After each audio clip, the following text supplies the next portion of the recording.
Yo, what is going on, guys? Brandon here. Tuesday, April 25th, 2023. Please share any signal that you hear from the noise. Algorithm hates truth. Banks are crumbling. Banks are crumbling. And First Republic here, they having some trouble. Having a little bit of trouble. Down more than 40%. We just did a separate video, about 10-minute video, going over what is exactly a deep dive, what is going on with the banks, and the solution we have. Literally, we have the solution, and yet so few people still see it because it's early. So I get that. Remember, 3% of the people in America gave the rest of the country America. 3% gave 97% America and gave the rest of the world America. Same thing happening now. People that are fighting for sound money, fighting to fix the money, to fix the world, which is the only way out. It's not going to be fixed through red versus blue politics and stuff like that. It'll be fixed through the money, because the money is how they control everyone. We've gone through this a billion times. Go watch all the other videos. If you're questioning me, please go watch all the other videos we have done first, and go watch everyone else's videos out there talking about sound money. If you do not fix the money, politics are just theater. Does not matter. It does not matter at all.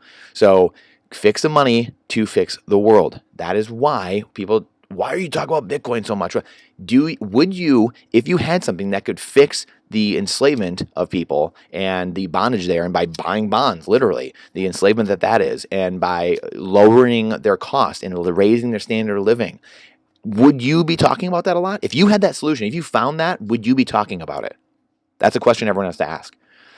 So, First Republic having issues. Banks having issues.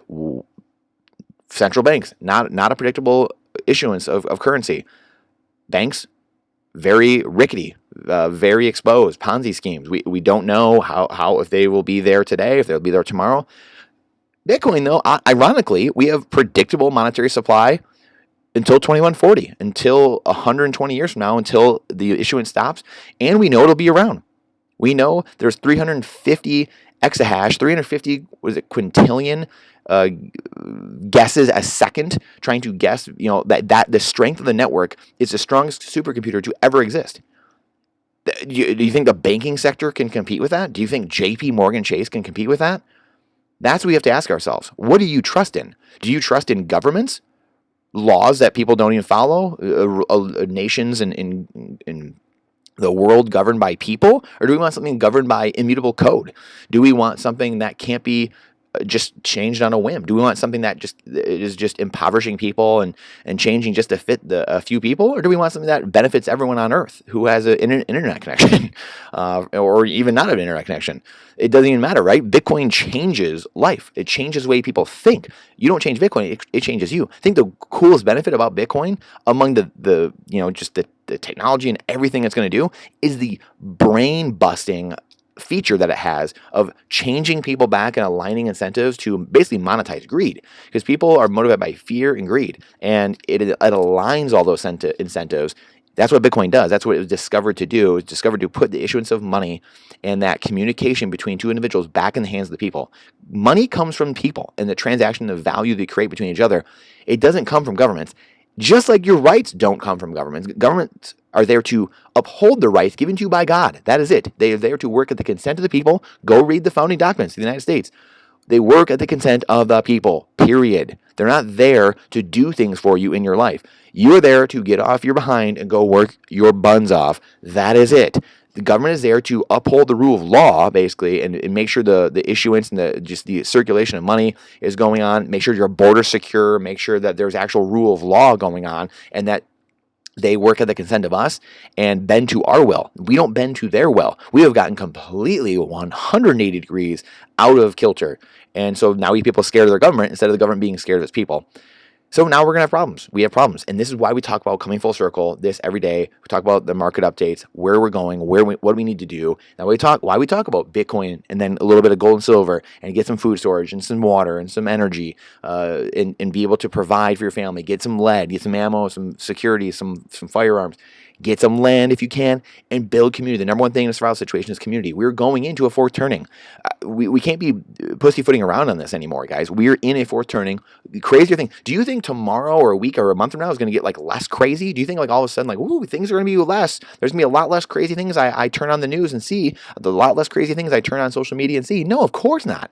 We're going to go through this period before people's minds are changed by the fixing of the money. Until you fix the money, nothing is going to make sense. People are going to be very confused. That's why people can't figure out how to get ahead in life. They have too much money at the end of their month. They can't retire because the money is broken. We don't have money anymore even. We have currency.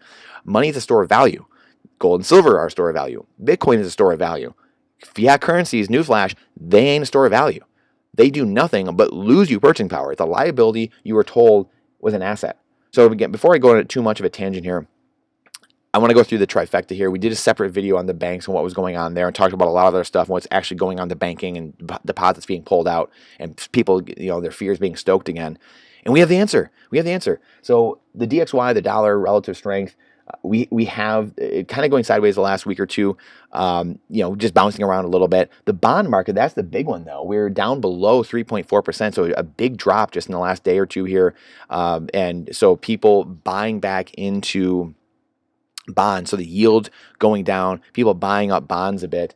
They say here the 10-year U.S. Treasury yield, seen as a proxy for borrowing costs worldwide, eased to around 3.4% as money flew into safe haven government debt amid lingering concerns about Fed-induced recession late in 2023. Still, high inflation and a slew of hawkish speeches from policymakers prompted bets up for another 25 basis point increase in the Fed's fund rate next month. Investors now focus on critical economic data, yada, yada, yada. So this is where we're at, guys. We always say we look at these every single day because this is the dog that wags the tail. The credit markets is the market that rules the world. It's the biggest market in the world. That's why the 10-year Treasury is the most important. The DXY is right there, simultaneously 1A, 1B. Crude oil at $77 a barrel. That's huge too, because that's a proxy for what's going on as well in the economy and what people think is going to happen. This is why it's been down a little bit. People think, recession's coming, so oil has been dropping a little bit because they think, hey, in 6 months, things aren't going to be moving as much. There's not going to be as much production. There's not going to be as much logistics and travel, so oil is down a little bit. Gold has been kind of hovering around that $2,000 an ounce, and silver hanging around $25 an ounce as well, and Bitcoin hanging around $30,000 now, down a little bit, but almost climbed back up. It got down to low 27s. Now it's back up to almost 28. But these have held up remarkably well over the last number of weeks, last number of months, to be quite honest. So I don't know why this is not showing up here. But anyway, so this is where we're at. That's the update. I wanted to see as well. We want to see if Bitcoin's running, because I talked a lot of smack about the commercial banks and what in the sector that was built up, as Thomas Jefferson warned us about this private banking sector that was built up around fake money. And if we allow it to happen, our children will grow up in a world forfeited to the bankers that their ancestors conquered. And I'm paraphrasing a little bit, but dang close with the quote here. And we're in that world where banking runs everything. Credit score. You got a credit score? Credit scores are the basis of everything. That's an arbitrary. Imagine starting a business and everyone in the world, in order to do anything, had to go through your little, kill door. Like you had to squeeze right through your little bottleneck to do anything. Well, that's what the banking sector has done with credit scores, for instance. Like 10 years ago, whenever it was, I'd never paid anything late in my life, and I had like no credit, 10 years ago or whatever. I was starting down this journey, leaving school and stuff like that. And I had a card. I had some stuff for a while because I had left home to play hockey and stuff like that. And it was just like, it made no sense. So I had to learn the whole credit system and how it worked. And it was just like, why am I spending? And I had time off because I was done with hockey. I was figuring out what I was going to do before I started my businesses, and just got it down the road as an early 20-year-old, early to mid 20-year-old. And I had to learn all this stuff. I'm like, wow, how come I didn't learn this in school, number one? So feeling very, very angry about that. But also, if it's taken me a while to, a book or two and a couple, in 10 hours, 20 hours to kind of figure out this credit process, then the average person, what are they doing? And hence why the average person can't rub two coins together. They can't find $1,000 for an emergency. They have no idea what the financial system is, because the banking sector and the academia, the elites have making it so hard to understand that Of course you're just gonna say, you know what, screw it. We make it so confusing, just like what happened the last 2-3 years with media, misinformation, disinformation coming from academia, coming from, peer-reviewed studies, and coming from media, and coming from global entities owned by Bill Gates. The WHO gets 10% of their money from Bill Gates. So that's why we call him Dr. Bill Gates, Dr. Toll Booth here. You got to go through the toll booth to get anything you want in this life now. So that's why you have to follow the money and not the science. You have to follow the money. You're going to get a lot closer to the truth if you follow the money. And I forget exactly what I was saying a second ago, but Bitcoin is running beautiful, unlike the banking sector.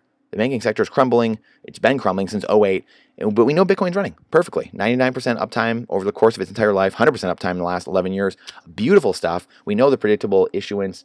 We know it's running. We can see exactly what's going on. We can audit it. If you run a node, you can audit it yourself right in your own home. Can't do that with the banking sector. Can't do that with central banks. Can't do that with JP Morgan. Can't do that with Wells Fargo.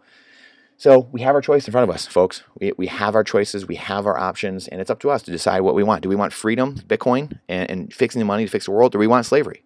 Do we want the route of enslavement and choosing to go down the enslavement path and have this money that's destroyed? Just found a new block. There we go. So it's up to us. Please share this out, though. Please share this out. The government algorithm hates truth because it's run by those at the top, and they're selectively telling us what we want to hear, what we should or should not hear. So please share it out because the algorithm hates truth. Question everything with boldness, even the existence of God himself. For if there is a God, surely he would respect questioning and learning over blindfolded fear. And this is freedom advice, not financial advice. Please check out the blog link in the description as well, and go check that out. See our monthly portfolio allocation letter, and I look forward to seeing you on the next one.